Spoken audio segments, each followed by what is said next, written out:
ఓం పూర్ణమదః పూర్ణమిదం పూర్ణాత్ పూర్ణముదచ్యతే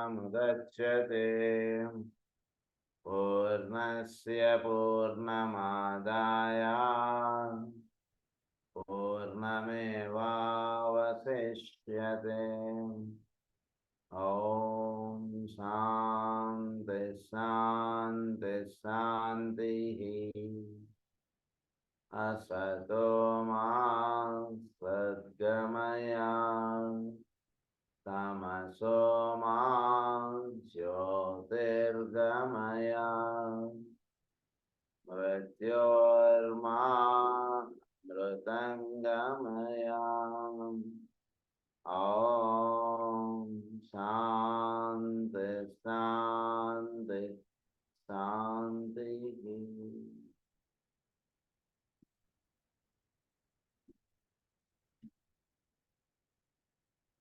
నిన్న మనం క్లాస్లో ఈ 7 సెంటర్స్ గురించి మనం చెప్పుకుంటూ వచ్చాం. ఫిజికల్ ప్లేన్ మన యొక్క మూలాధార చక్రంకి సన్నిహితంగా అది పనిచేస్తుంటుందని, అలాగే మన యొక్క యాస్ట్రల్ బాడీ స్వాదిష్టాన చక్రంకి ఇదిగా పనిచేస్తుందని, మన యొక్క మెంటల్ బాడీ పైన ఉన్నటువంటి 4 సెంటర్స్ అనేసారు. అంటే మణిపూరకం, అనాహతం, విశుద్ధి, ఆజ్ఞ, అక్కడ దాకా అది పనిచేస్తుంటుంది. దానికి పైన మనకి చెప్పినటువంటి పాయింట్ ఏమిటంటే సోల్ ఆస్పెక్ట్ అని అన్నారు. అది శాస్త్రాన సంకేతంగా అది పనిచేస్తుంటుంది. శాస్త్రం సోల్కి సంకేతంగా పనిచేస్తుంది. తర్వాత మనం చదువుకున్నటువంటి పాయింట్ ఏంటంటే with the above is carefully studied, when the above is if the above is carefully studied, it will become apparent that the cleavages which exist in man are cleavages in certain inherent or basic relations. ఇది జాగ్రత్తగా అవగాహన చేసుకుంటే లోపల cleavages అన్నటువంటి మనలో ఏవైతే ఉన్నాయో అవి బేసిక్గా వాటి యొక్క స్ట్రక్చర్లో కొన్ని క్లీవేజెస్ అన్నటువంటి ఫామ్ అయిపోయి అవి ఏమిటో చెప్తున్నారు.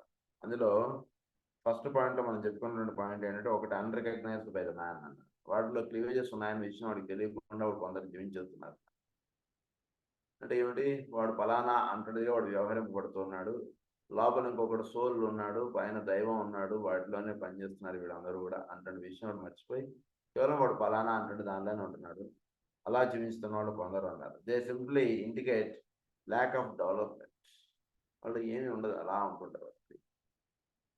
తర్వాత వాళ్ళకి పైన ఉన్నటువంటి వాడు వెన్ రికగ్నైజ్, వాళ్ళు సాధన అటువంటి చేసుకుంటూ ఈ రికగ్నిషన్ అటువంటిది పొందినటువంటి వాడు అంటే సోల్ లోపల ఉంది, అది వీడిని డైరెక్ట్ చేస్తుంది, దాని ద్వారా వీడి కార్యక్రమాలు అటువంటి చేసుకుంటున్నాడు, అదే వీడిని నడుపుతున్నటువంటి విషయం ఇదంతా కూడా తెలుసుకున్నటువంటి వాడు.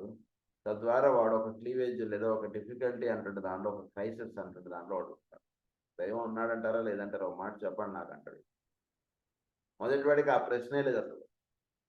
రెండో వాడికి వచ్చేటికి అసలు దైవం ఉన్నాడంటారా లేదంటారా ఏంటోనండి అర్థం అవ్వట్లేదు, దైవం పలుకుతున్నట్టే ఉంటున్నాడు కానీ ఒక్కొక్కసారి చూస్తే అసలు ఎన్నిసార్లు ప్రార్థించినా ఆయన పలకట్లేదు. ఇలాంటి యొక్క సంశయాలు, సందిగ్ధాలు, ఇలాంటివన్నీ ఉన్నటువంటి వాడు రెండో వాడు. వాడు ఎప్పటికీ తేలదు, తెమలదు ఆ వ్యవహారం. ఇలాంటి దాంట్లో అలా కొట్టుమిట్టాడుతుంటాడు. వాడిని ఏమన్నారంటే రికగ్నైజ్డ్ అన్నారు. వీడికి పైన ఇంకొకడు ఉన్నాడు. ఇక్కడ దాకా మేము చదువుకున్నాం. ఈ విషయం నుంచి ఇప్పుడు మనం చెప్పుకోబోతాం. పైన ఉన్నటువంటి వాడు వాడిని ఏమన్నారంటే when the man had effected the necessary bridging and unification, he then become a unified personality. ఏం చేసేటప్పుడు బ్రిడ్జ్ చేసుకున్నాడు పైన ఉన్నటువంటి వాడికి వీడికి. అప్పుడు బ్రిడ్జింగ్ పర్సనాలిటీ అన్నాడు. వాడిని పర్సనాలిటీ అన్నాడు. యూనిఫైడ్, వీడు వాడితో అనుసంధానం చెందాడు. ఈ బ్రిడ్జింగ్ అన్నటువంటిది ఏర్పాటు చేసుకుని వాడితో వీడు అనుసంధానం చెందాడు కాబట్టి వీడిని ఏమన్నారంటే యూనిఫైడ్ పర్సనాలిటీ అంటే వాడు వీడు రెండు లేడండి, ఉన్నది ఒకడే అంటున్న విషయం వీడు చక్కగా తెలుసుకున్నటువంటి వాడు. వాడిని ఏమన్నారంటే then the mystic can emerge. ఇప్పుడు వాటిలో ఉన్నటువంటి మిస్టిసిజం ఏదైతే ఉందో తత్వం, ఆ తత్వం వాటిలో ఉండి పనిచేస్తూ ఉంటుంది. This means that he has achieved the point wherein the higher bridging between the integrated personality and the soul becomes possible. ఈ రెండు కూడా హయ్యర్ ఇంటిగ్రేటెడ్ పర్సనాలిటీ ఏదైతే ఉందో పర్సనాలిటీను సోల్ ఈ రెండు ఒకటిగా అయిపోతాయి కాస్త వచ్చరికి. Finally a master of the wisdom who is as exponent of the Christ consciousness. వీడిలో ఒక మాస్టర్ ఆఫ్ విజ్డమ్ అనేటువంటి వాడు వీళ్ళలోని వీడి ద్వారా పనిచేస్తాడు. అలాగే క్రైస్ట్ కాన్షియస్నెస్ అంటుంటది ఈ మాస్టర్ ఆఫ్ విజ్డమ్గా వీళ్ళలో ఉంటూ వీడి ద్వారా వాడు పనిచేస్తుంటాడు. In its unifying salvaging and constructive aspect appears. The adjoining of the higher and the lower nature will produce results which will be determined in their field of expression by a man's ray. ఇదంతా దేని చేత express అవుతూ ఉంటుందంటే which will be determined in there field of expression. ఆ ఉన్నటువంటి తత్వం ఒక్కొక్కళ్ళు ఒక్కొక్క రకంగా వ్యక్తం అవుతుంది. ఒకటిలో ఫస్ట్ రేగా వ్యక్తం అవుతుంటుంది, ఉన్నది వాడే విషయం అదే, కానీ ఫస్ట్ రే ఆస్పెక్ట్గా వ్యక్తం అవుతున్నటువంటి యొక్క కార్యక్రమం వేరుగా ఉంటుంది. సెకండ్ రే వాడి కార్యక్రమం వేరుగా ఉంటుంది, థర్డ్ రే వాడిది వేరుగా ఉంటుంది. ఇలా ఒక్కొక్క రే వాడు ఒక్కొక్క రకంగా చేసుకుంటాడు. ఒక్కొక్క రే వాడు ఒక్కొక్క రకంగా దైవాన్ని దర్శించుకుంటాడు. దైవం వాడిలో ఉండి వాడు ఏ రేకి సంబంధించిన వాడు ఆ రేగా ఆ లోపల నుండి దైవం వ్యక్తం అవుతుంది.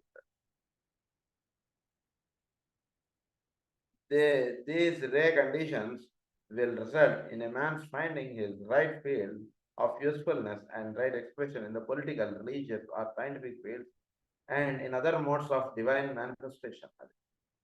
ఈ రకంలో వాళ్ళు ఆ ఏ రేకి సంబంధించిన వాళ్ళు ఆ రేకి సంబంధించినటువంటి వాళ్ళుగా వాళ్ళు వాడి యొక్క నిత్య జీవితం అంటున్నది సాగుతూ వెళుతుంటారు, లోపల నుండి దైవాన్ని దర్శించుకున్నటువంటి వాడు. అది సెకండ్ పాయింట్కి వచ్చి ఏమంటున్నారంటే found between a man and his environment. The effect of this may mean that he is an antisocial human being or unpopular, full of fear of life, or expressing in many other forms. So a man and his environment, వీడికేనో వీడి యొక్క ఎన్విరాన్మెంట్కి ఒక cleavage ఉంటుంది. నేను వేరు, నా environment వేరు, నేను వేరు, నా పక్కన ఉన్నటువంటి వాళ్ళు వేరు. ఈ క్లీవేజ్ అంటున్నది పనిచేస్తుంది కొందరు. దీనివల్ల ఏం జరుగుతుంది అంటే full of fear of life, ఎప్పుడు కూడా ప్రతిరోజు కూడా ఒక భయంగా వెళుతుంటుందండి రోజు. ఎందుకంటే వీడు చోట్లో ఉంటుంటుంది వేరు అంటుండేదిగా వీడు వ్యవహరిస్తున్నాడు కాబట్టి full of fear of life అంటుండేది వీడికి ఉంటుంటుంది. Unpopular, anti social human being, వీడు సోషలిజం అంటుండేది వీడిలో ఉండదు. ఎంతైనా సరే వీడు వేరే అంటుండే భావం వీడు పెట్టుకున్నాడు, క్లీవేజ్ అన్నారు దాన్ని. యాంటీ సోషల్ హ్యూమన్ బీయింగ్గా ఉంటుంటాడు. 10 మందితో ఒకటిగా ఉన్నటువంటి వాడికి టెన్షన్ ఉండదు, భయం ఉండదు, దిగులు ఉండదు, విచారం ఉండదు, ఏమీ ఉండదు. ఉదాహరణకి ఒక ఉమ్మడి కుటుంబం ఉందనుకోండి, ఎవరికైనా ఉద్యోగం పోయింది అనుకోండి, పెద్ద టెన్షన్ లేదు. ఉమ్మడి కుటుంబంలో ఉంటుండే ఉద్యోగం పోతే మళ్ళీ ఉద్యోగం వచ్చేంత వరకు ఎలా ఏమిటి మన ఏం ఉండదు. ఎందుకంటే ఆ ఇంటి పెద్ద ఎవరు ఉంటారు, వారు ఏం పర్వాలేదురా నీకు ఉద్యోగం రాని, ఎప్పుడు వస్తే అప్పుడు పర్వాలేదులే అంటుండేదిగా ఉంటాడు. వాడు శుభ్రంగా వాడు కుటుంబానికి కావాల్సినటువంటి పోషణ ఇదంతా కూడా వెళ్ళిపోతుంది. మళ్ళీ వాడికి ఎప్పుడు ఉద్యోగం వస్తుందో అప్పుడు మళ్ళీ అది వేరు, అలా సాగుతుంటుంది. అలా కాకుండా వీడు సపరేట్గా ఉంటున్నాడు అనుకోండి, ఒక ఏదో ఉద్యోగం పోయింది అనుకోండి, చాలా టెన్షను, భయం, కంగారు ఇవన్నీ చాలా వచ్చేస్తాయి. దాన్ని ఏమన్నారంటే యాంటీ సోషల్ హ్యూమన్ బీయింగ్ అన్నారు. ఎందుకంటే సోషల్ నుంచి వాడు సపరేట్ అయ్యాడు కదా, అది జరుగుతున్నది.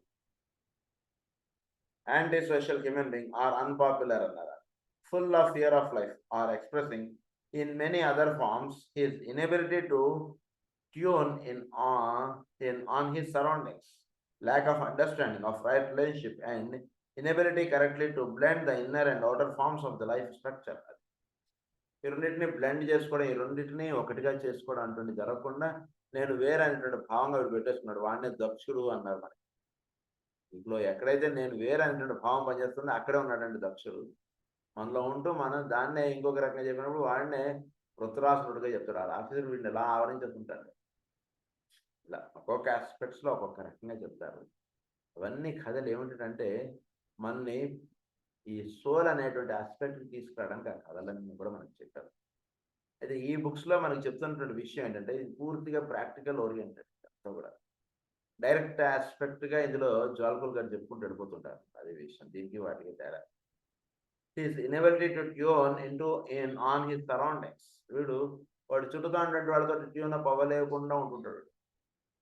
Lack of understanding of right relationship and inability correctly to blend the inner and the outer forms of life structure will be evidenced. లోపల సాధన వాడికి సాధన సాగుతుంటుంది, బయట వాడికి బయట సాగుతుంటుంది. రెండింటికి సంబంధం ఉండదు. పూజ పాటికి పూజ, వ్యాపారం పాటికి వ్యాపారం, రెండింటికి లింకప్ ఎక్కడుందని ఏం లేదు కదా అంటాడు. అలా జీవితం వెళ్ళిపోతూ ఉంటుంది అన్నమాట. The cause of the cleavage in this case is usually found somewhere within the astral body itself. ఇక్కడ క్లీవేజ్ ఎక్కడ వచ్చింది? ఒక ఆస్ట్రల్ బాడీలోనే ఒక క్లీవేజ్ అంటున్నది. అంటే నేను వేరు, నేను నాది, ఈ భావములు నేను ఎలా అయినా సరే ప్రొటెక్ట్ అవ్వాలి, నేను ఎలా అయినా సరే ఒక ఇల్లు కట్టుకోవాలి, నా పిల్లలకి ఇంత సంపాదన అంటే చేసి పెట్టి వెళ్ళాలి, పక్కన ఉన్నటువంటి సహాయం చేయకూడదు, వాళ్ళందరికీ సహాయం చేస్తే నాకేం మిగలదు. ఇవన్నీ కూడా ఆస్ట్రల్ బాడీకి సంబంధించినటువంటి క్లీవేజెస్ ఇవన్నీ. అది ఇక్కడ చెప్తున్నారు. తర్వాత నెక్స్ట్ క్లీవేజ్ ఎక్స్ప్లెయిన్ చేస్తున్నారు. Found between a man and his life task or the life activity to which fate ordains him and predisposition inclines him. ఒక క్లీవేజ్ ఉంటుంది. మనకేనో మన జీవితం వెళ్ళవలసినటువంటి మార్గం ఉంది, రెండింటికి మధ్యలో ఒక క్లీవేజ్ ఉంటుంది. మనకేమో ఇటు వెళ్ళాలని ఉంటుంది, కానీ మన లైఫ్ ఇటు తీసుకెళ్తుంటుంది. అలా ఒక క్లీవేజ్ అంటుంది పనిచేస్తుంది. దాని గురించి చెప్తాను.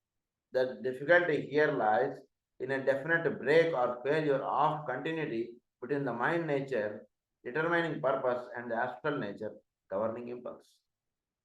ఏంటన్నారు ఇక్కడ? క్లీవేజ్ అంటుంది ఎక్కడ పనిచేస్తుంది? Between the mind nature determining purpose అన్నారు. వీడి యొక్క పర్పస్ ఆఫ్ యాక్టివిటీ అంటుంటుంది మైండ్ నేచర్కి అందుతుంది. వాడికి ఒక పర్పస్ ఆఫ్ యాక్టివిటీ ఉంటుంది. ఆ పర్పస్ ఆఫ్ యాక్టివిటీ ఫస్ట్ వాడు తెలుసుకోవాలి, తప్పకుండా తెలుసుకోవాలి ప్రతివాడు.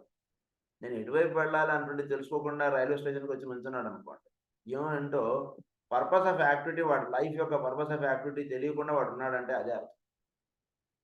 వాడు నిజానికి అంటే వాడు కుటుంబం, వివాహం, పిల్లలు, పెళ్ళిళ్ళు, ఇది కాదు వాడి యొక్క లైఫ్ పర్పస్. అది ప్రతివాడు చేస్తున్నాడు, అది కాదు మెయిన్ లైఫ్ పర్పస్. వాడి లైఫ్ పర్పస్ ఇస్ డిఫరెంట్. ప్రతివాడికి ఉంటుంది ఒక లైఫ్ పర్పస్. ఆ లైఫ్ పర్పస్ అంటే ఫస్ట్ వాడికి మెంటల్ బ్రెయిన్లో ఉంటుంది. అది ఫస్ట్ వాడు తెలుసుకోవాలి.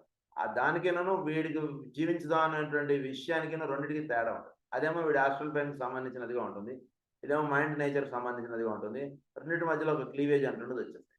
అది and the astral nature governing impulse అన్నారు. సో వీడి యొక్క పర్పస్కి వీడి యొక్క గవర్నింగ్ ఇంపల్స్కి రెండింటికి మధ్యలో ఒక క్లీవేజ్ పనిచేస్తుంది. అది సెట్ చేసుకోండి అని చెప్పారు. నెక్స్ట్ ఫోర్త్ క్లీవేజ్ ఎక్కడంటే found between A man and his over shadowing and slowly dominating soul. This leads to much realized unhappiness, dire conflicts, and the eventual and symbolic death of the personality. Cleavage ఉంటుంది వీడి సోల్కి వీడు ఒక పర్సనాలిటీకి వీడి మధ్యలో ఒక cleavage పనిచేస్తుంది. దీనివల్ల ఏం జరుగుతుందంటే లైఫ్లో ఎప్పుడు కూడా అన్హ్యాపీనెస్, కాన్ఫ్లిక్ట్ ఉంటుంటుంది. ఎందుకు అన్హ్యాపీనెస్ ఉంటుందంటే వీడి సోల్ యొక్క భాషను ఒకటి ఉంటుంది, వీడి యొక్క పర్సనాలిటీ భాషను ఇంకోటి. ఇది క్లీవేజ్ అంటే బాగా క్లీవేజ్. సో ఎప్పుడు కూడా వీడు ప్రార్థన కూర్చున్నప్పుడు కానీ, ధ్యాన తపాదులు చేసినప్పుడు కానీ, లేదా ఒక పుణ్యక్షేత్రాలకు వెళ్ళినప్పుడు కానీ, what is the purpose of my life అంటున్నది వాడు తెలుసుకోవాలి. వీడు కూర్చొని ధ్యానం చేస్తే ఇప్పుడు చక్కగా తెలుస్తుంది. అలాంటివి తెలియడానికి, అలాంటివి మనకి అందడానికే మనం అలాంటి ప్లేసెస్కి వెళ్ళి మనం కూర్చుంటాం. సో అలా చేసుకున్నప్పుడు ఒక పర్పస్ ఆఫ్ యాక్టివిటీ అంటే తెలుస్తుంది. అది తెలియనప్పుడు ఏమవుతుందంటే సోల్ యొక్క లాంగ్వేజ్ను పర్సనాలిటీ లాంగ్వేజ్ రెండు డిఫర్ అవుతుంటాయి. కాబట్టి వీడికి ఎప్పుడు కూడా this leads to much realised unhappiness, direct conflict and eventual and symbolic death of the personality. పర్సనాలిటీకి సోల్కి మధ్యలో ఈ క్లీవేజ్ అంటే పనిచేస్తుంటాం. ఇది జరుగుతుంటే సోల్ అటువైపుగా లైఫ్ వెళుతూ ఉన్నప్పుడు వీడి యొక్క పర్సనాలిటీగా వీడి యొక్క కోరికలు, వీడి యొక్క మనోభావములు, వీటి వేటికి కూడా ప్రాధాన్యత ఉంటుంది. దాని పాటికి అది వెళ్తుంటుంది, దీని పాటికి ఇటు ఉంటుంది. అందు గురించి జరుగుతున్నటువంటి విషయాల్లో వీడికి ఒక ఆనందం అంటున్నది పొందలేనటువంటి వాడుగా వీడు ఉంటాడు. నిజానికి ఆనందం అంటున్నది అక్కడ దొరుకుతుంది, సోల్ యాక్టివిటీలోనే.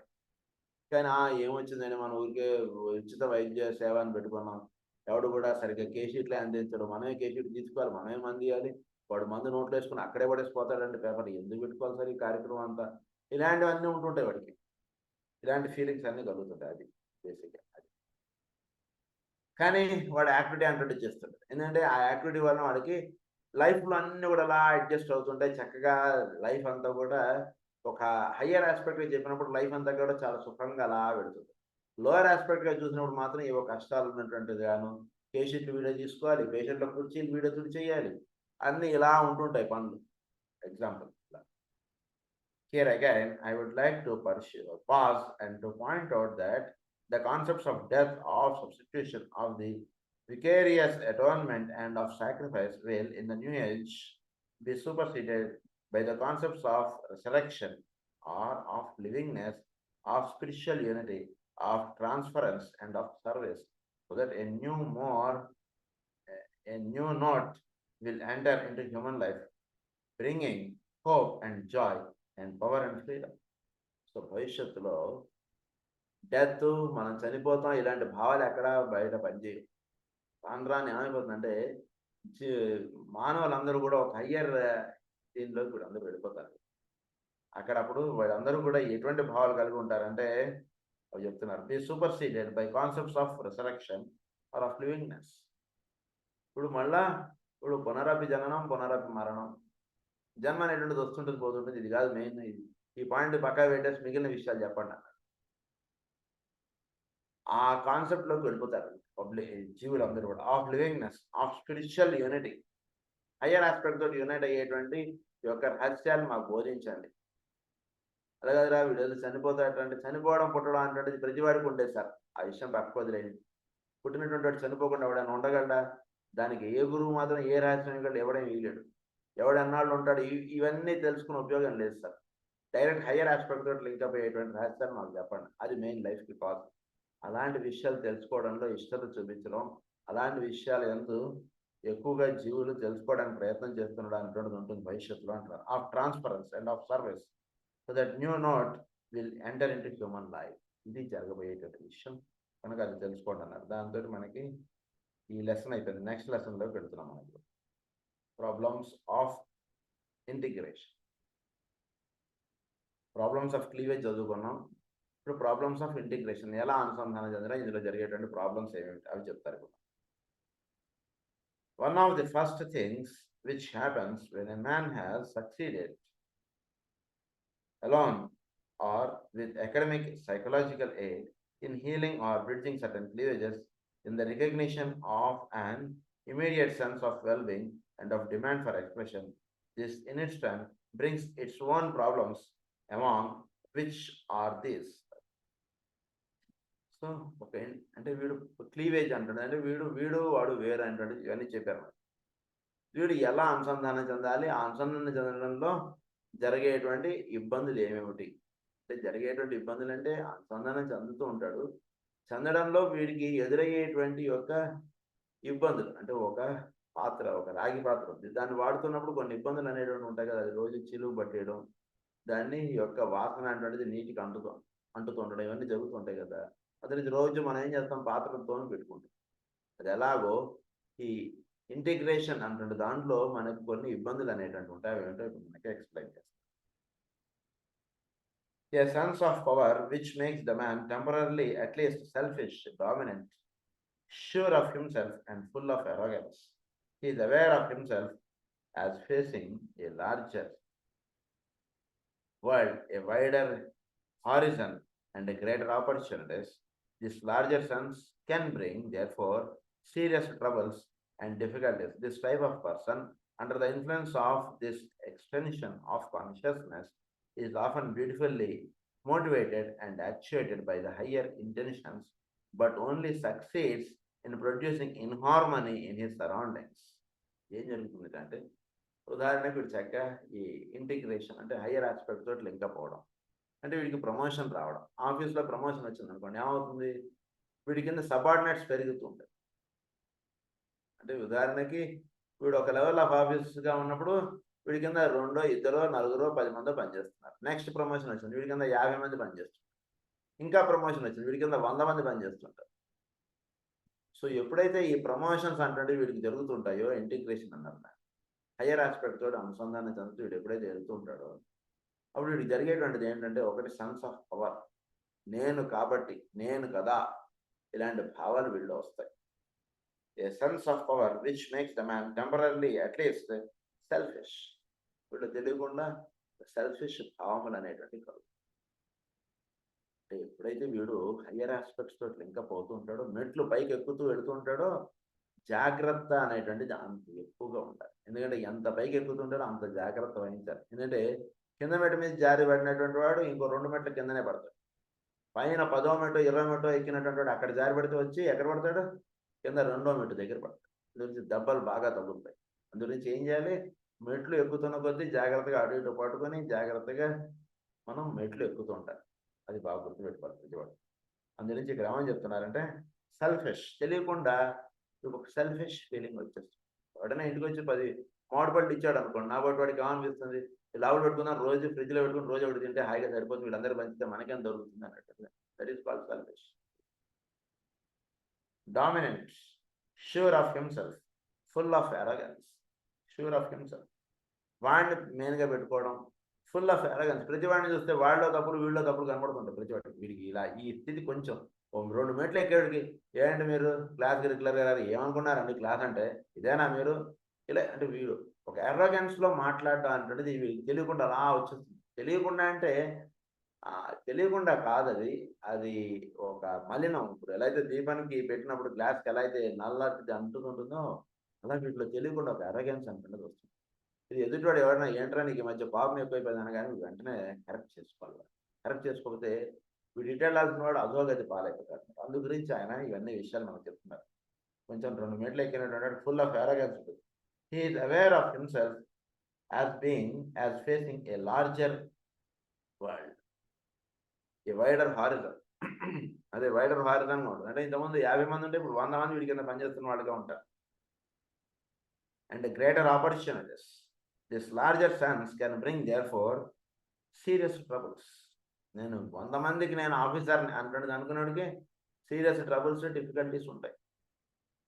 అంటే ఎవడు ఏ రకంగా ఎక్కడ వీళ్ళందరూ నా కింద పనిచేస్తున్నటువంటి భావం వీడికి వచ్చినా చాలా గందరగోళాన్ని క్రియేట్ చేస్తుంది. This type of person, under the influence of this extension of consciousness, is often beautifully motivated and actuated by the higher intentions. ఇది దేని చేత మోటివేట్ అవుతుంది? Higher intention. ఇప్పుడు ఒక ఇంటెన్షన్ ఏంటి? ఉదాహరణకి ఏదో గోదా కళ్యాణం అంటుంది, ఇది హయ్యర్ ఇంటెన్షన్. కానీ పెట్టుకున్నది ఏమిటి? స్వామివారి కళ్యాణం. కానీ వీడు చేస్తున్నది ఏమిటి? వాడిని అరవడం, వీడిని అరవడం, వాడిని తిట్టడం, వీడిని తిట్టడం. ఇది జరుగుతుంటుంది తెలియకుండా. హయ్యర్ ఇంటెన్షన్స్ అన్నారు. But only succeeds in producing inharmony in his surroundings. These tendencies, when allowed to rule unchecked, can lead eventually to a serious state of egomania. తెలియకుండా ఇవి చెక్ చేసుకోవద్దు. వీళ్ళు ఈగోమానియా అనేటువంటిది ఒకటి వచ్చింది. నన్ను పిలవకుండా వాడిని ఏమిటి మీరు వేదిక మీద ఇది చేసేస్తున్నారు, ఇదంటే అక్కడ ఏదో అలా తెలియకుండా ఈగోమానియా బాగా పెరిగిపోతుంది. నేను గొప్ప, నేను చాలా గ్రేటు, నేను అంటే భావాలు ఎక్కువైపోతాయి ఈ ఇంటిగ్రేషన్లో వెళ్తున్న కొద్దీ. For egomanias outstandingly a problem of integration. All these difficulties can be obviated and offset if the man can be brought to realize himself as an integral part of a much greater whole. వీడు ఎవడండి? మొత్తం ప్రపంచంలో వీడు ఒక అణువు లాంటి వాడు. ఏమిటి వీడు గొప్ప? కింద నలుగురు చేరేవాడికి వీడు ప్రేయర్ చేసుకుంటున్నాడు, నలుగురు వచ్చి ప్రేయర్ కూర్చున్నాడికి నేను చాలా గొప్పవాడిని అయిపోయాను అన్నట్టు భావం వీటిలో వచ్చేస్తాం. అలా అసలు తెలియకుండా ఇవన్నీ మనకు వచ్చేటువంటి ఇదే కర్మయోగంలో మనకు చెప్తారు. దీపానికి మళ్ళీ ఇది పడుతుంటుంది ఏదో దాన్ని చూసుకుంటూ పెట్టుకోవాలి అనేవన్నీ మనకు అక్కడ చెప్తారు కర్మయోగంలో. అదే చెప్తున్నారు ఇక్కడ. All these difficulties can be obviated as himself as an integral part. His sense of values will then be adjusted and his sense of power rightly oriented. వీళ్ళు ఇవన్నీ కూడా రైట్ ఓరియంటేషన్ అన్నీ జరగాలి. A tendency to overemphasis may also show itself, turning the man as a result of an integration and a sense of well-being or power and capacity into a fanatic at any rate for a time. Again, with the best motives in the world, he seeks to drive everyone the way that he has come. బలవంతాన్ని అందరు లాభకొస్తాడండి వీడు ప్రార్థనకి. మా ఇంట్లో ఇల్లు అద్దెకిస్తాం, మీరు అందరూ ప్రేయర్కి వచ్చి కూర్చునేటట్టయితే అదేమిటి? వాళ్ళ గురువు వాడుకుంటాడు, వాడి సాధన వాడుకుంటుంది. ఏదో నీ అపార్ట్మెంట్లోనో నీ ఇంట్లోనో ఉన్నాడు కదా అని, లేదా నీ కాలనీలో ఉన్నాడు కానీ వాళ్ళందరినీ బలవంతాన్ని ప్రేయర్కి వచ్చి కూర్చోబెడతానంటే అలాగా వీడు అలా చేస్తుంటాడు అనమాట. నువ్వు ప్రేయర్కి రాకపోతే నేను నిన్ను ఇల్లు ఖాళీ చేయించేస్తాను అంటాడు. అలా ఏదో ఉంటుంది. Again, with the best motives in the world, he seeks to drive everyone the way that he has come, failing to recognize the differences in background, ray type, point in evolution, and tradition and heredity. He becomes a source of distress to himself and to his friends. వీళ్ళ ఫ్రెండ్స్కి వీళ్ళందరికీ కూడా వీళ్ళు పెద్ద చిరాగ్గా తయారవుతారు. చెప్పింది ఏంటి వీడు నిజానికి మంచి విషయమే, కానీ వాడి యొక్క రే ఆస్పెక్ట్ వేరు, వీడి రే ఆస్పెక్ట్ వేరు తెలుసుకోవాలి. వీడు ఫస్ట్ రే వాడు, వాడేమో సెకండ్ రే వాడు అనుకో. వీడి యాక్టివిటీ వేరు, వాడి యాక్టివిటీ వేరు. ఎవడు ఏ రేకి సంబంధించినాడో వాడు ఆ యాక్టివిటీ చేయడానికి వాడు ఎక్కువ ఇష్టం చూపిస్తాడు. ఇది తెలుసుకోవాలి ఎప్పుడు కూడా. వాడి హెరిడిటీ ఏమిటి, వాడి రే ఆస్పెక్ట్ ఏమిటి, వాడి యొక్క పర్సనాలిటీ ఏమిటి, వాడి యొక్క యాస్ట్రల్ ఏమిటి, ఇవన్నిటి మీద ఆధారపడుతుంటుంది ఎప్పుడైనా సరే బిల్డింగ్. సో అవి తెలుసుకోకుండా వీడు చేస్తుంటే వీడి ఫ్రెండ్స్కి వీళ్ళందరికీ కూడా ఒక డిస్ట్రెస్సింగ్గా ఉంటుంది. A little learning can be a dangerous thing, and the cure for many ills, particularly of a psychological nature, is the recognition of the progress can then be made on the path of wisdom. కొంచెం తెలుసుకొని ఏదో half knowledge ఇది always dangerous అంటారు కదా, అలా అయిపోతారు. So వీటికి ఎప్పుడు కూడా పాత్ ఆఫ్ విజ్డమ్ అంటే జ్ఞానం, పరిపూర్ణమైనటువంటి జ్ఞానం అవసరం. లేకపోతే ఏమవుతుందంటే సొసైటీలో ఉన్నటువంటి వాళ్ళని కానీ, వీడి చుట్టూతో ఉన్నటువంటి వాళ్ళని కానీ వీడు చక్కగా అవగాహన చేసుకోకపోవడం అంటున్నది ఎక్కువ జరుగుతుంది. దానివల్ల ఎంత మంచి చేద్దామని వీడు చేస్తున్నా సరే చివరికి వీడికి ఒక అహంభావం అయినా వచ్చేస్తుంటుంది, లేదా నిరాశ అయినా వచ్చేస్తుంది. బ్యాలెన్స్డ్గా ఉండలేకపోతుంది జరుగుతుంది. The overdevelopment of the sense of direction or of vocation, if you like to call it so, though the two are not identical, for the sense of direction is less definite than the recognition of vocation. In the schools of historic psychology, a phrase is sometimes used in connection with the sense of direction or inner guidance, which runs as follows: the bridge of the gaps induces a man consciously to run across the bridge. Gaps ఉండిపోయాయి అనుకోండి, బ్రిడ్జ్కి మధ్యలో gaps అనేటట్టు ఉండిపోతుంటే జీవుడికి ఎలా ఉంటుందంటే a man consciously to run across the bridge. బ్రిడ్జ్కి పైన ఉంటుండే దానికి దీనికి బ్రిడ్జ్ జాగ్రత్తగా దాటాలి, ఇదిగో మధ్యలో ఇది ఉంది, దీన్ని జాగ్రత్తగా అడుగు అక్కడ వేయాలి, ఇలాంటి భావనలు వీడు కరెక్ట్గా పెట్టాలి. అది చెప్తున్నారు. Certain aspects of the man are now consciously recognized, and the higher of these constantly attracts him. So ఈ బ్రిడ్జ్ అనేటువంటిది ఈ విధంగా ఉంటుండడం చేత వీడు జాగ్రత్తగా ఇక్కడ నడవాలి, జాగ్రత్తగా వేయాలి. సో లైఫ్లో ఒక జాగ్రత్త అంటున్నది వీళ్ళు పనిచేస్తుంది. లేకపోతే డైరెక్ట్ ఒక సిమెంట్ రోడ్ వేసాడు స్పీడ్ బ్రేకర్ లేకుండా ఏం చేస్తాడు వీడు, ఓ 80లోనో 100లోనో స్పీడ్లోనో బండి పోనిస్తుంటాడు. అలా కాకుండా ఒక జాగ్రత్తగా వెళ్ళవలసినటువంటి విధంగా రోడ్డు ఏర్పాటు చేశాడు.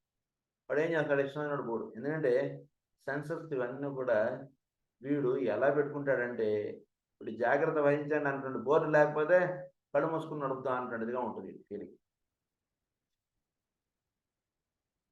Of this constantly attracts him when, for instance, the gap between the astral or emotional body and the mind has been bridged, and the man discovers the vast field of mental activity which has opened up before him, he may for a long time become materialistically intellectual and will tune out as far as he can all emotional reactions and psychic sensitivity, glamoring himself with the belief that they are for him non-existent. He will then work intensively on mental levels. This will prove only a passing matter from the point of vision of the soul. If it lasts an entire interaction or several incarnations, but it can cause definite psychological problems and create in a man's perception of life blind spots. However, much trouble is cured by leaving people alone, provided the abnormality is not too excessive. ఏం జరుగుతుందంటే వీడి astral ప్లేన్లో ఉన్నటువంటి వాడికి mental plane తోటి bridge ఏర్పాటైంది. Mental ప్లేన్లో చక్కగా జ్ఞానం ఇదంతా చక్కగా పొందుతాడు, చక్కగా ఇదంతా ఉంటుంది, ఇదంతా బాగుంటుంది. కానీ ఏం జరిగింది, వీడికి ఆస్ట్రల్ ప్లేన్లో ఉన్నటువంటి మెంటల్ ప్లేన్లో అందినటువంటి విషయాన్ని ఇప్పుడు అదంతా నా గొప్పతనం, నేను రామాయణంలో శ్లోకాలు అనర్గళంగా చెప్పేయగలను, భారతంలో చెప్పేయగలను, వేదం చదివేయగలను. ఇలాంటి భావాలన్నీ వీడిలో ఏం చేసేస్తాయంటే, తెలియకుండా వీడు ఆ ఎమోషనల్ బ్రెయిన్‌లో వీడి భావాలు ఇవన్నీ కూడా వీడిని వెళ్ళవలసినటువంటి మార్గం కాకుండా ఈ బ్లైండ్ స్పాట్స్‌లో వీడిలో ఉండిపోతుంది. అంటే అన్ని విషయాలు తెలిసినా వీడికి అవేవి కూడా హెల్ప్ అవ్వకుండా అలా ఉండిపోతుంది. జ్వాలకులు గారు గ్రంథాలు చదువుకుంటున్నాడు. అయినా అవేవి వీడికి అక్కడికి రాని చూడటం అయిపోతాడు. ఎప్పుడు జరుగుతుందంటే ఈ బ్రిడ్జ్ ఏర్పాటయినప్పుడు అందినటువంటి విషయాన్ని వీడు చక్కగా ఇదంతా కూడా జాగ్రత్తగా అవగాహన చేసుకోకపోతే ఇవన్నీ జరుగుతాయి. అది ఇక్కడ విషయం. గురించి ఏమంటున్నారంటే, once the fact of the soul is admitted, we shall see an increasing tendency to leave people to the directing purpose and guidance of their own souls, provided that they understand what is happening to them and can determine between. So ఎప్పుడైతే వీడు soul aspect అంటే link up వాళ్ళకి దొరికిపోతుందో జీవులకి, అంటే ఏంటి, ఉదాహరణకి ఎవడైనా వీడి దగ్గర శిష్యుడుగానో లేదా వీడి యొక్క ప్రవచనమో ఏదో విని వాడు సోల్ ఆస్పెక్ట్ తోటి లింకప్ అయినప్పుడు తర్వాత వాడి యాక్టివిటీ వేరుగా ఉండొచ్చు. నువ్వు నా శిష్యుడివి, నేను చెప్పినది నువ్వు ఎప్పటికీ చేస్తూ ఉండాలి, మానేయకూడదు, అలా వీడు అనకూడదు. ఎందుకంటే వాడు ఉదాహరణకు వాడు 5th రేవాడు, వీడేమో 2nd రేవాడు. వీడి యాక్టివిటీ వేరు, వాడి యాక్టివిటీ వేరు. వాడి యొక్క పర్సనాలిటీ ఆస్పెక్ట్ వేరు, వీడి యొక్క పర్సనాలిటీ ఆస్పెక్ట్ వేరు. అందరి మార్గం ఒకటే అంటుండేది అనకూడదు. అందరూ ఒకే ఒక్క దివ్యమైనటువంటి మార్గంలోకి ఈ 7 పార్ట్స్ తీసుకెళ్తాయి. ఒక్కొక్కడు ఒక్కొక్క రూట్లోంచి వస్తుంటాడు. కనుక వాడి రూటు, వాడి యొక్క విధానాన్ని వీడు దృష్టిలో పెట్టుకుని వాడితో మాట్లాడగలగాలి, వాడి యొక్క ఇష్టతకు వీడు వదిలేయగలగాలి. కానీ అందరూ కూడా వీడు వెళ్ళినటువంటి మార్గంలోనే అందరూ వెళ్ళాలి అనేటువంటి భావం ఎప్పుడూ అనుకోకూడదు.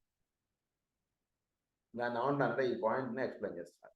The upward surging of the subconscious self into the high lighted area of consciousness, the play and force and recognition of the immediate conscious self, the downflow of the superconscious self, the soul carrying inspiration, higher knowledges and intuitions.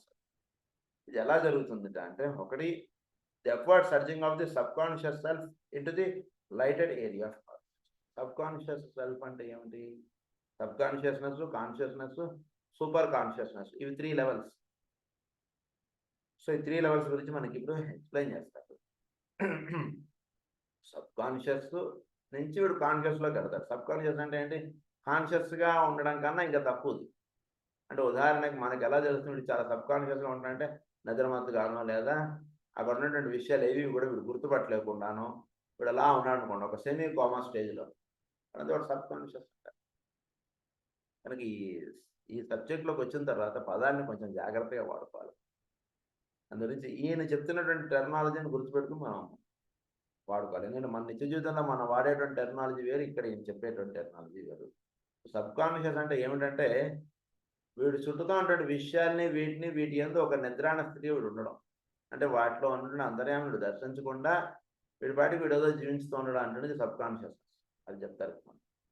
So the upward surging of the subconscious self into the lighter area of consciousness. వీడు lighted area of consciousness అంటే ఏంటి? ఇప్పుడు చైతన్యమునందు వీడు మేల్కాంచి ఉండడం అటువంటి స్థితిలోకి వీడు వెళతాడు. చైతన్య స్థితి అంటే ఎప్పుడైతే వీడిలో ఉన్నటువంటి కాన్షియస్నెస్ అంటే వీడిలో విచ్చుకొని దాని అందు వీడు ఉండడం. సబ్ కాన్షియస్ నుంచి కాన్షియస్లోకి వీడు వెళ్ళాడు. అది మార్గం. తర్వాత సెకండ్ పాయింట్ ఏమంటున్నారంటే, the play and force and recognition of the immediately conscious self. So ఈ కాన్షియస్నెస్లోకి వెళ్ళిన తర్వాత అది ఎలా పనిచేస్తుంది, ఏం చేస్తుంది, ఏం చెబుతోంది, దాని యొక్క వర్కింగ్ కెపాసిటీ ఏమిటి, ఇవన్నీ కూడా చక్కగా తెలుసుకోవాలి. తర్వాత అక్కడి నుంచి the downflow of the super conscious self. పైన సూపర్ కాన్షియస్నెస్ అంటున్నది ఒకటి ఉంది, దాని యొక్క డౌన్ పోరే కాన్షియస్నెస్ మీద పడుతుంది. అది ఏమిటి, దాని యొక్క రహస్యాలు తెలుసుకోవాలి. ఇది 3 స్టెప్స్గా చెప్పారు. These words subconscious, conscious and superconscious need definition for the purpose of this treatise. దీనిలో ఆయన ఎలా చెప్తారు ఏమిటనేది చెప్తాను. First, I term subconscious to signify the entire instinctual life of the form nature, all the inherited tendencies and innate predispositions, all the acquired and accumulated characteristics acquired in past incarnations and frequently lying dormant unless suddenly evoked by stress of circumstance. And all the unformulated wishes and urges which drive a man into activity, plus the suppressed and unrecognized desires and the unexpressed ideas which are present though unrealized. ఇవన్నీ కూడా అన్రియలైజ్డ్గా వీళ్ళు అలా అంటే లోపలగా వీళ్ళు అన్నీ కూడా దాచిపడి అలా ఉంటుంది చూసారా, డబ్బాలో పెట్టి మూత పెట్టి గట్టిగా అలా పెట్టి ఉంచాడు అనుకో, అలా దాచిపెట్టినట్టుగా వీళ్ళు ఉన్నటువంటి ఫీలింగ్స్ వీడి ఇవన్నీ కూడా అలా నింపడి ఉన్నటువంటి స్థితిని అంత ఏమన్నారంటే సబ్ కాన్షియస్. కనుక మానవుడు ఎలా ఉంటాడంటే ఇలా ఇవన్నీ నింపుకొని వాడు వ్యవహరిస్తూ ఉంటాడు. దీన్ని ఏమన్నారంటే మళ్ళీ చెప్తాను, ఇన్హెరిటెడ్ టెండెన్సీస్, వీళ్ళలో కొన్ని ఇన్హెరెంట్ టెండెన్సీస్ కొన్ని ఉన్నాయి వీళ్ళు, అవన్నీ కూడా సబ్ కాన్షియస్ స్థితికి సంబంధించిన. And innate predispositions, all acquired and accumulated characteristics. నిత్య జీవితంలో వీడు ఎన్నో నేర్చుకుంటూ ఉంటాడు, ఎన్నో పొందుకుంటాడు, ఇవన్నీ కూడా అక్వైర్డ్ క్యారెక్టరిస్టిక్స్. సో క్రితం జన్మల్లోనూ ఈ జన్మలోనూ ఎన్నో వీడు నేర్చుకుంటూ ఉంటాడు సార్, అవన్నీ కూడా సబ్ కాన్షియస్ స్థితికి సంబంధించినటువంటి. And all the unformulated wishes and urges which drive a man into activity. Unformulated wishes అంటే కోరికల రూపంలో వాడిని ఎప్పుడు అలా కోరుతూ ఉంటాడు. అది ఫార్ములేట్ అవ్వలేదు, అది ఇంకా అన్ఫార్ములేటెడ్ విషెస్. అంటే నిజానికి కోరికలు చాలా అద్భుతంగా రాస్తారు. కోరిక గురించి ఒక సెంటెన్స్ రాస్తారు పురాణ పురుషుల్లో, కోరికలు తీరినట్లుగా భ్రమగొల్పును కానీ తీరవాన్ని వెలుగుదు కదా అంటారు. అలా అద్భుతమైనటువంటి వాక్యం. కోరికలు ఎప్పుడు కూడా మనకి తీరుతున్నాయి అంటే భ్రమ మాత్రం ఇస్తుంటుంది, కానీ ఎప్పుడూ కోరికలు అనేటువంటి తీరం. బాగా చక్కగా రాస్తారు మాస్టర్ పురాణ పురుషుల్లో. వేదవ్యాసుడికి సత్యవతికి మధ్యలో జరిగింది. సో అలా దాని అన్నారు ఇక్కడ ఒక వాక్యంలో, అన్ఫార్ములేటెడ్ డిజైర్స్, అన్రికగ్నైజ్డ్ డిజైర్స్ అన్నారు. అది unformulated wishes and urges which drive a man into activity. వీటితోటి వీడి యాక్టివిటీలో దిగుతుంటుంది. Plus the suppressed and unrecognised desires, అవన్నీ వీళ్ళు ఉంటుంటుంది కదా అది. And the unexpected ideas which are present, unexpressed ideas. So వీడి యొక్క ఇవన్నీ నింపబడి ఉంటాడు కదా మానవుడు. అలా ఉన్నటువంటి వాడిని ఏమన్నారంటే సబ్ కాన్షియస్ అన్నారు. ఇవన్నీ కూడా కాన్షియస్నెస్కి కింద ఉన్నటువంటి లోకాలు. అంటే వీడి యొక్క ఆస్ట్రల్ బ్రెయిన్, వాటిలో ఎన్నో రకాలైన భావనలు ఇవన్నీ అలా నింపుకొని పెట్టిలో పెట్టుకున్నట్టుగా అలా ఉంటుంటాడు. తెలియకుండా అలా ఉంటుంటాడు. ఒకసారి తిరుమల వెళ్ళొస్తే ఒకటి బయట తీస్తుంటాడు, అంతే, కొంచెం పెట్టే వదులవుతుంది. ఇంకోసారి వెళ్ళొస్తే ఇంకాస్త వదులవుతుంటుంది ఈ యొక్క సూట్ కేసు. అంటే వీడి యొక్క మనోభావములు అలా కోరికలు అలా పెంచుకుని అలా ఉంటుంటాడు కదా వీడు. అందుగురించి అలా ఉంటున్నటువంటి వాడిని వీళ్ళు ఏమన్నారంటే సబ్ కాన్షియస్ అన్నారు. From his past experience, if he so desire and which can be stirred up until it becomes a boiling cauldron, causing much distress. వీటి వల్ల ఏమవుతుంది, మూత పెట్టేసి ఉడకబెడుతున్నాడు అనుకోండి, అది ఏమైపోతుంది, అది వీడు అయిపోతుంటాడు. అది సబ్ కాన్షియస్ స్థితి. Next conscious is limited to that which the man knows himself to be and have in the present the category of qualities, characteristics, powers, tendencies and knowledges of all kinds which constitute a man's stock in trade, and of which he is definitely aware, of which the psychologist is aware. They are developed in his window for all to see, and they make him what he apparently is to the outer onlooking world. Outer onlooking world అంటే వీడి యొక్క వ్యక్త స్వరూపముగా ఏదైతే ఉందో అది conscious. అంటే వీడు యొక్క ఇంతకుముందు చెప్పినటువంటిది ఏంటి, సబ్ కాన్షియస్ అంటే వీడి యొక్క భావములు, వీడి యొక్క కోరికలు ఇవన్నీ అలా పెట్టి ఇలా వచ్చబడినటువంటి వాడిని అంతా కూడా సబ్ కాన్షియస్ ప్లేన్ అన్నారు. కాన్షియస్ ప్లేన్ అంటే ఏమిటి, వీడు వ్యక్త స్థితి, చక్కగా వీడి యొక్క భాషణ, వీడి యొక్క వ్యవహారము, వీడికి తెలిసినటువంటి విషయాలు, వీటితో మాట్లాడటము, తర్వాత ఇలాంటి విషయాలంతా కూడా కాన్షియస్ స్టేట్. తర్వాత ఇప్పుడు సూపర్ కాన్షియస్ గురించి. By the super conscious I mean those potencies and knowledge which are available but which are as yet uncontacted and unrecognized and therefore of no immediate use. ఎలా ఉన్నాయి super conscious స్థితి అంటే potentials and knowledge which are available but which are as yet uncontacted and unrecognised. అన్నీ తెలుసు కానీ ఏవి కూడా, ఉదాహరణకి వీడు సెల్ ఫోన్ ఉంది, సెల్ ఫోన్లో ఎన్నో ఫీచర్స్ ఉన్నాయి, లేటెస్ట్ మోడల్ వచ్చింది అని కొనిపెట్టుకున్నాడు, కానీ అందులో ఏం ఫీచర్స్ పెట్టాడో వాటిని ఎలా వాడుకోవాలో తెలియకుండా ఉన్నాడు అనుకోండి, అది సూపర్ కాన్షియస్ స్థితి. అలా పెట్టుకొచ్చింది. And therefore of no immediate use. These are the wisdom, love and abstract idealism which are inherent in the nature of the soul but which are not, which are inherent in the nature of the soul, which are not it. Nature of the సోల్లో ఉన్నటువంటి ఒక రహస్యాలు ఇవన్నీ కూడా. Latest phone కొనాలంటే అందులో ఎన్ని ఉంటాయి, అలా క్వాలిటీస్ ఉంటాయి. అవి ఎలాగో వీడి యొక్క సోల్ ఆస్పెక్ట్కి వెళ్ళేటికి అందులో దర్శనంగా ఉండేటువంటి విషయాలు ఎన్నో ఉంటాయి, కానీ అవి వీటిలో దర్శనాత్మకంగా వీటిలో లేవు ప్రస్తుతానికి అవన్నీ కూడా. విచ్ ఆర్ నాట్ ఎట్ అన్నారు and never have been a part of the equipment available for use. అది ఎప్పుడు కూడా వీటిలో భాగంగా ఉన్నట్లు, ఎందుకంటే ఆ లోకం వేరు ఈ లోకం వేరుగా ఉంటుంది. Eventually, all these powers will be recognized and used by the man. These potencies and realizations are called in the Yoga Sutras of Patanjali by the interesting name of the rain cloud of knowledge things, noble things. These noble things will eventually drop into the conscious aspect of a man's nature and become an integral part of the intellectual equipment. Noble things అన్న తెలియవలసినవి ఇవన్నీ కూడా Nobel థింగ్స్గా ఉన్నాయి సృష్టిలో. ఇవి ఎప్పుడైతే వీడు తెలుసుకోవడానికి వీడు పరిశోధన అటువంటి చేస్తుంటాడో అప్పుడు వీడు ఎక్కడ ఉంటాడు అంటే కాన్షియస్ స్థితిలో ఉంటాడండి అని చెప్తాడు. ఇవి తెలుసుకోవడానికి ఎప్పుడైతే నోబల్ థింగ్స్గా ఉంటున్న వాడిని వీడు దర్శించుకోవడానికి వాటిని ఎప్పుడైతే వీడి ప్రయత్నం సాగుతుంటుందో అప్పుడల్లా వీడు కాన్షియస్ స్థితిలో ఉంటాడు అంతే ఒకటో. Finally, as evolution proceeds and the ages pass away, they will drop into the subconscious aspect of his nature as his power to grasp the superconscious grows in capacity. So the capacity పెరుగుతున్న కొద్దీ వీడుకు తెలియవలసినవి అన్నీ కూడా చక్కగా తెలుస్తున్నటికి ఇవన్నీ కూడా వీటిలో లోపల అలా దాచబడి ఉంటుంటాయి.